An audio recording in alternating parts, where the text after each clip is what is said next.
Hello friends, எல்லாருக்கும் வணக்கம். இன்றைக்கி அபீஸ் ஹாப்பினஸ் சேனலில் லஞ்ச் பாக்ஸ் ரெசிபி சீரீஸில் நிறைய வெஜிடபிள்ஸ் போட்டு செய்கிற ஒரு காய்கறி சாதத்தோட ரெசிபி தான் நம்ம பார்க்க போகிறோம். இதை ஊர் பக்கத்தில் கூட்டாஞ்சோறுன்னு சொல்லுவாங்க. நிறைய வெஜிடபிள்ஸ் போட்டு செய்கிற ஒரு எம்மியான ஒன் பாட் ரெசிபி இது. லஞ்ச் பாக்ஸ்க்கெலாம் கொடுத்து விடும்போது செம்ம சூப்பராக டேஸ்டியாக இருக்கும். எப்படி செய்யலான்னு பார்த்துக்கலாம்.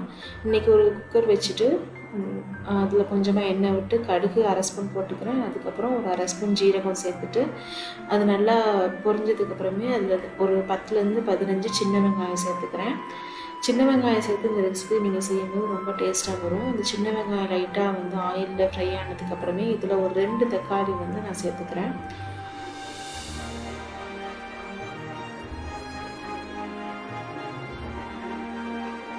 இதில் நம்ம புளியும் சேர்ப்போம். அதனால் தக்காளி உங்கள் அளவை பார்த்து கரெக்டாக சேர்த்துக்கோங்க.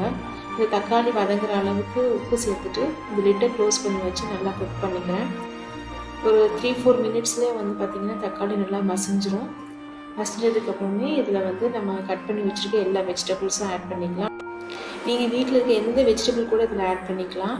நான் இன்றைக்கி ஒரு 5-6 பீன்ஸ் ஆட் பண்ணிக்கிறேன். 2 சின்ன சைஸ் கேரட்டை தோலை பீட் பண்ணிவிட்டு இந்த மாதிரி நீளமாக கட் பண்ணி ஆட் பண்ணிக்கிறேன். 3 பச்சை மிளகாய், ஒரு அடை புடலங்காய் ஆட் பண்ணிக்கிறேன்.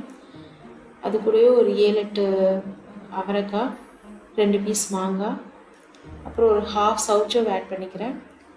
அதுக்கப்புறம் ஒரு முழு வாழைக்காய், ஒரு 4-5 கத்திரிக்காய், அப்புறம் ஒரு 2 மீடியம் சைஸ் உருளைக்கிழங்கு. இதுதான் இன்றைக்கி நான் ஆட் பண்ணியிருக்க வெஜிடபிள்.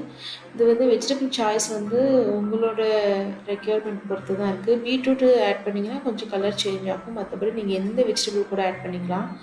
வீட்டில் எல்லா வெஜிடபிளுமே கொஞ்சம் கொஞ்சம் இருக்கும் சில நாளில். அப்போ எதை வச்சு என்ன பொரியல் பண்ணுறதுன்னு ஒரே கன்ஃபியூஷனாக இருக்கும் இல்லையா? அந்த டைமில் நீங்கள் இதை ட்ரை பண்ணலாம். சூப்பரான ரெசிபியாக இருக்கும். இந்த வெஜிடபிள்ஸ்லாம் ஆயிலில் நல்லா ஒரு 4-5 மினிட்ஸ் ஃப்ரை பண்ணிவிட்டு அதுக்கப்புறம் நான் முருங்கைக்கீரை ஆட் பண்ணிக்கிறேன். இது ஆப்ஷனல் தான், உங்கள்கிட்ட இருந்து ஆட் பண்ணிக்கோங்க. பட் இந்த முருங்கைக்கீரை ஆட் பண்ணிங்கன்னா அந்த சாதத்துக்கு ஒரு நல்ல டேஸ்ட்டும் ஸ்மெல்லும் கிடைக்கும்.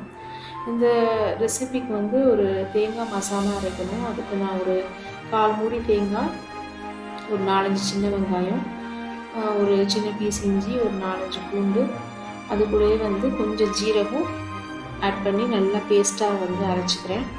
இப்போ இந்த ரெசிபிக்கு தேவையான காரம் சேர்த்துக்கிறேன். அது கூடவே மல்லிப்பொடி நான் சேர்த்துக்கிறேன்.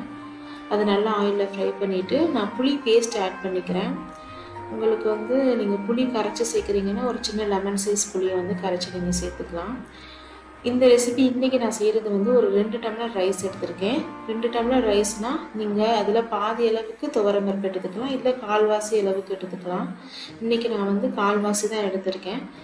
இதில் நீங்கள் வெஜிடபிள்ஸ்க்கோ இல்லை பருப்புக்கோ நீங்கள் தண்ணி ஆட் பண்ண வேண்டாம். ஒரு கப் ரைஸுக்கு உங்கள் வீட்டில் நீங்கள் யூஸ் பண்ண ரைஸுக்கு எவ்வளோ தண்ணி வைப்பீங்களோ அந்த அளவுக்கு வச்சுக்கோங்க.